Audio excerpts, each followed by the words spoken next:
আসসালামু আলাইকুম। মোহাম্মদ ইফতেখার স্বাগত জানাচ্ছি এনটিভির দেশের খবরে। গ্রাউন্ড সিমেন্ট শিরোনাম দেখছিলেন, এবার চলে যাব পুরো খবরে। ১৯০০ কোটি টাকার এলজিইডির Bangladesh sustainable recovery emergency and response বা বি স্ট্রং প্রকল্পে যন্ত্রাংশ কেনাকাটায় অস্বাভাবিক দাম নির্ধারণের প্রমাণ পেয়েছে দুদক। 4টি ল্যাপটপ কিনতে ১১ লাখ টাকা, প্রতিটি মোটরসাইকেল ২.৫ লাখ টাকা সহ প্রত্যেক যন্ত্রাংশ কেনাকাটায় বেশি দাম ধরা হয়েছে প্রাথমিক প্রকল্পে। দুপুরে স্থানীয় সরকার অধিদপ্তরে অভিযান চালিয়ে এই অসঙ্গতি খুঁজে পায় দুদক।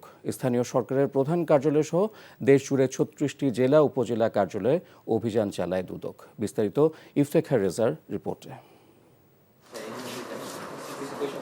মঙ্গলবার রাজধানীর আগারগাঁওয়ে অবস্থিত স্থানীয় সরকার প্রকৌশল অধিদপ্তরের প্রধান কার্যালয়ে অভিযান চালায় দুদকের এনফোর্সমেন্ট টিম। ২০২৪ সালের বন্যা পরবর্তী পরিস্থিতি মোকাবেলায় চট্টগ্রাম বিভাগের ৬ জেলা ফেনী, নোয়াখালী, কুমিল্লা, লক্ষ্মীপুর, চট্টগ্রাম ও ব্রাহ্মণবাড়িয়ার জন্য বরাদ্দকৃত ১৯০৯ কোটি টাকার এই প্রকল্প বাস্তবায়নের আগেই এর নানা খাতে অস্বাভাবিক ব্যয়ের তথ্য হাতে পায় দুদক। এদিকে দুদকের অভিযানের সংবাদ সংগ্রহে গণমাধ্যম কর্মীদের কার্যালয়ে প্রবেশে বাধা দিয়েছেন এলজিইডির কর্মকর্তারা। অভিযান শেষে দুদকের সহকারী পরিচালক পাপন কুমার সাহা জানান, প্রকল্পটির বিভিন্ন খাতে অস্বাভাবিক ব্যয়ের প্রমাণ মিলেছে। তিনি জানান, এই প্রকল্পের জন্য নির্ধারিত স্ট্রিট সোলার লাইটের প্রতি ইউনিট মূল্য ধরা হয়েছে ৭২,০০০ টাকা। পূর্ণাঙ্গ ডিপিপি প্রস্তাব পুরোটা চেক করার সময় পাইনি, আমরা এগুলো যাচাই বাছাই করে দেখব। তবে আপাত দৃষ্টিতে আমাদের কাছে ল্যাপটপের দামটা একটু অস্বাভাবিক মনে হয়েছে। ল্যাপটপ কম্পিউটার 4টা ল্যাপটপের দাম ১১ লাখ টাকা ধরা হয়েছে। শিক্ষা উপকরণ এবং দক্ষতা বৃদ্ধি প্রশিক্ষণ ক্ষেত্রে বিভিন্ন ব্যয়ের কথা বলা হয়েছে এবং ব্যয়ের যে পরিমাণ দেখানো হয়েছে তা আমাদের স্বাভাবিকভাবে একটু বেশি মনে হয়েছে। আরও সততা জানার চেষ্টা করব যে এগুলোর বাস্তব মূল্য কেমন হতে পারে এবং এটা আমাদের যে চূড়ান্ত ডিপিপি এটার সাথে সামঞ্জস্যপূর্ণ কিনা। এইটা আমার পক্ষে বলা সম্ভব না, কারণ এটা প্রতিষ্ঠান প্রধান হিসাবে আমাদের প্রধান প্রকৌশলী বলতে পারবেন। যেখানে অনিয়ম পাওয়া গেছে সাথে সাথে ব্যবস্থা নিচ্ছেন।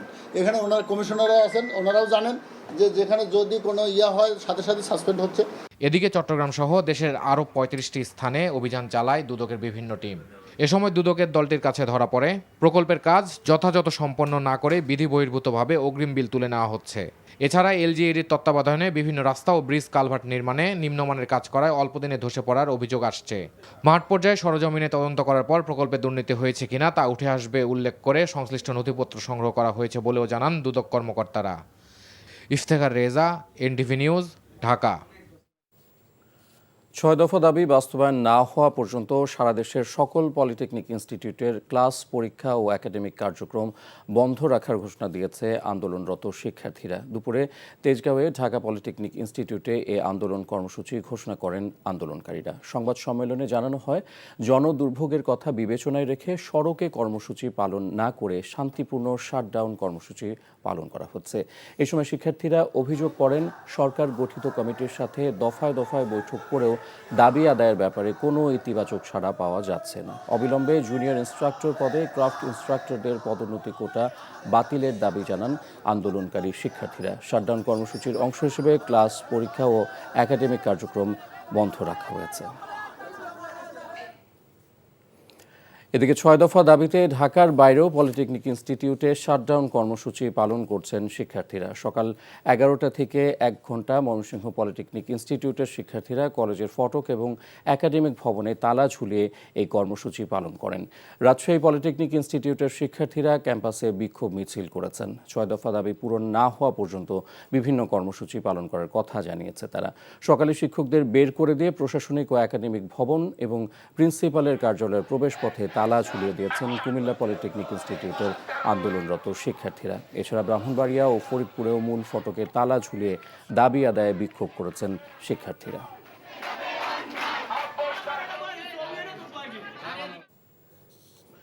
ধর্ম, বর্ণ নির্বিশেষে একটি ন্যায়পরায়ণ দেশ গড়াই লক্ষ্য উল্লেখ করে জামাত ইসলামীর আমির ডক্টর শফিকুর রহমান বলেন যে দেশে যোগ্যতা অনুযায়ী মানুষ তার মর্যাদা পাবে, কে কোন দলের সেটি দেখা হবে না।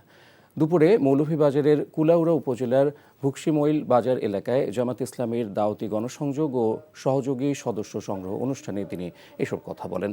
জামাতের আমির বলেন, আগে পরীক্ষায় ভালো রেজাল্ট করলে দেখার জন্য মানুষ বাড়িতে যেত, এখন কিছু ছাত্র দেখলে মানুষ এড়িয়ে যেতে চায়। তিনি বলেন, সমাজে কিছু মাফিয়া আছে যারা তাদের স্বার্থে ছাত্রদের ব্যবহার করার জন্য অস্ত্র ও মাদক দিয়ে এদেরকে নষ্ট করছে। এমন একটা দেশ গড়তাম চাই যে দেশে মানুষ মর্যাদা পাইব তার গুণাগুণের ভিত্তিতে, তার কোয়ালিটি দেখিয়ে তারে সমাজ তারে যথাযথ জায়গায় সম্মান করতে বাধ্য হইব। সে কোন ধর্মের এটা বড় কথা নাই, এমনকি সে কোন দলের এটা বড় কথা। বিদ্যুতের অভাবে সাভার রপ্তানি প্রক্রিয়াকরণ অঞ্চলের অনেক কারখানার উৎপাদন বন্ধ হয়ে গেছে। চাহিদা পূরণে হিমশিম খাচ্ছে পল্লী বিদ্যুতায়ন বোর্ড।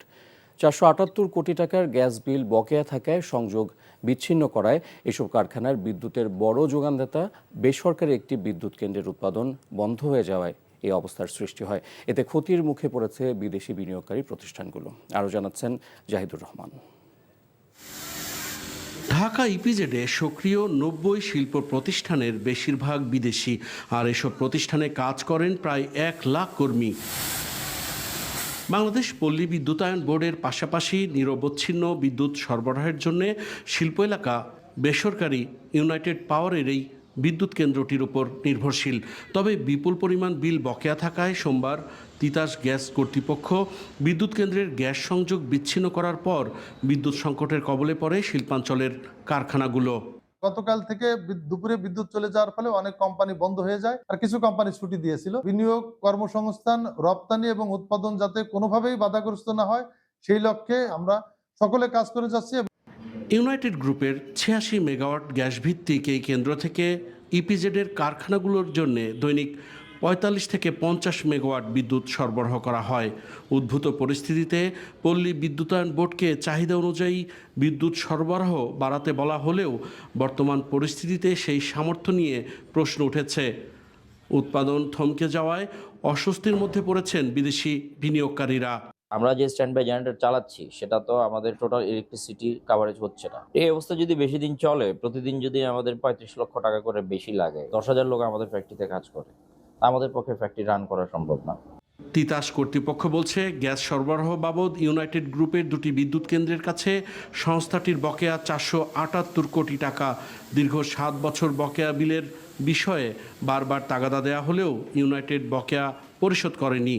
479 কোটি টাকা প্রায় গ্যাস বিল বকেয়ার জন্য সরকারের উচ্চ পর্যায়ের নির্দেশে আমরা সংযুক্তি বিচ্ছিন্ন করেছি, অর্থাৎ গ্যাস সরবরাহ বন্ধ রেখেছি।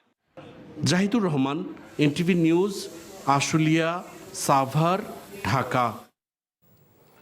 আজ ভয়াল 29 এপ্রিল। 1991 সালের এই দিনে ভয়াবহ ঘূর্ণিঝড় ও জলোচ্ছ্বাসে চট্টগ্রাম ও কক্সবাজার সহ উপকূলীয় জেলাগুলোতে নিহতদের স্মরণে শোক র্যালি ও অবস্থান কর্মসূচি পালন করেছেন স্থানীয়রা।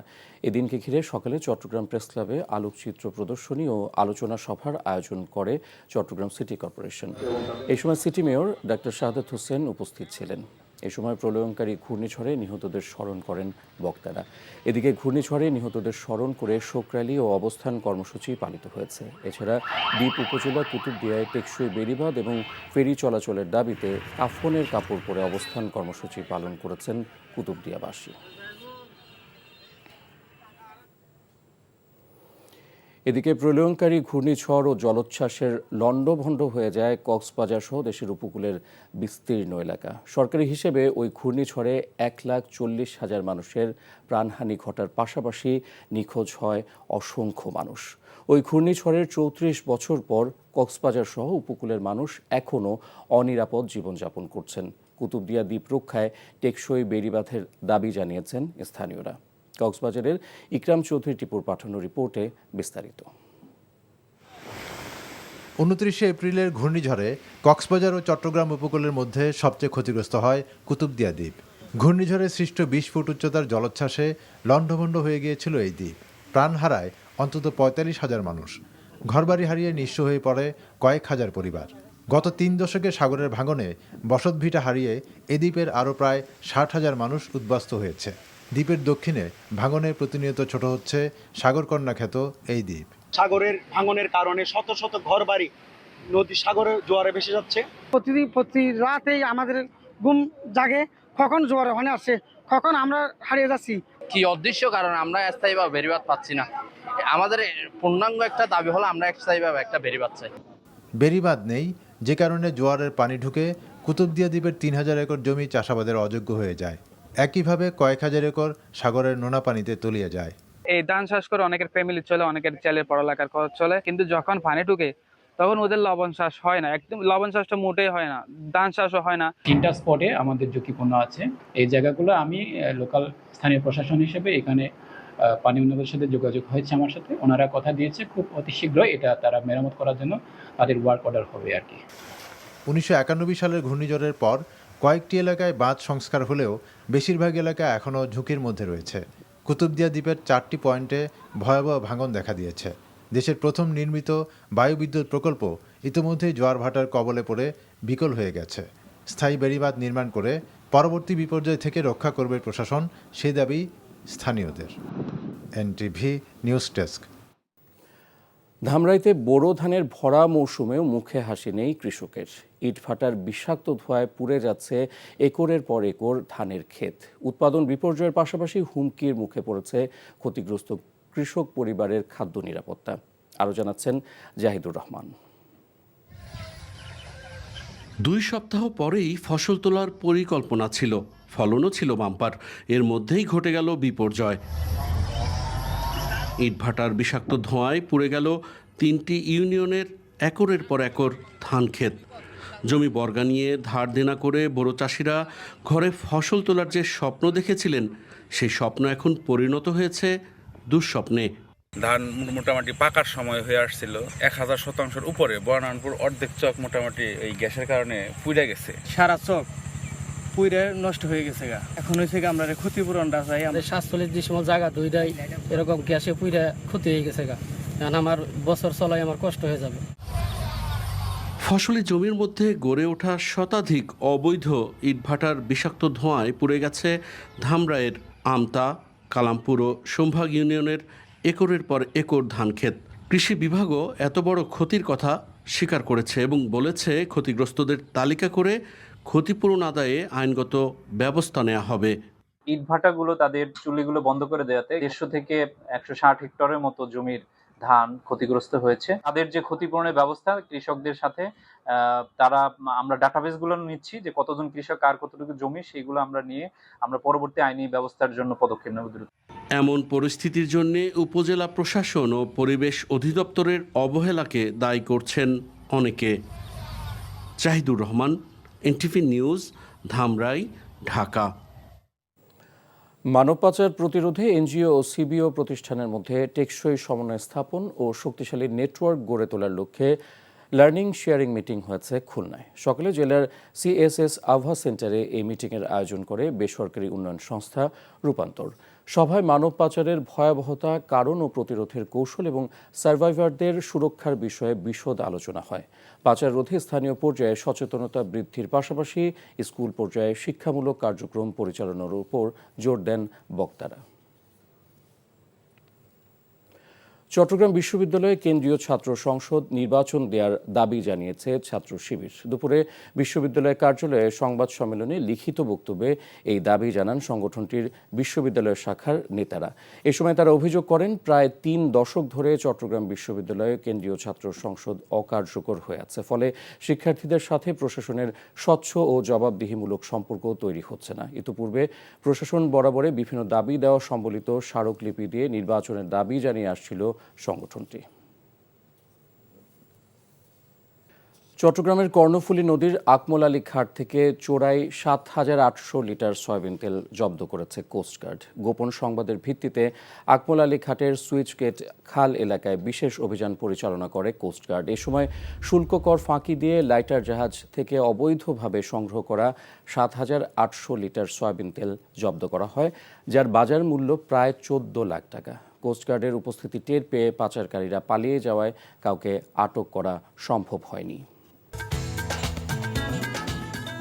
আর এই ছিল দেশের খবরে। এই খবরের ভিডিও সহ আপডেট জানতে ভিজিট করুন এনটিভি অনলাইন www.ntvbt.com। এছাড়াও এনটিভির জনপ্রিয় সব অনুষ্ঠান ও খবরের আপডেট জানতে ভিজিট করুন আমাদের ইউটিউব ও ভেরিফাইড ফেসবুক পেজ। 6টা ইভিনিং নিউজ দেখার আমন্ত্রণ রইল। ধন্যবাদ সবাইকে।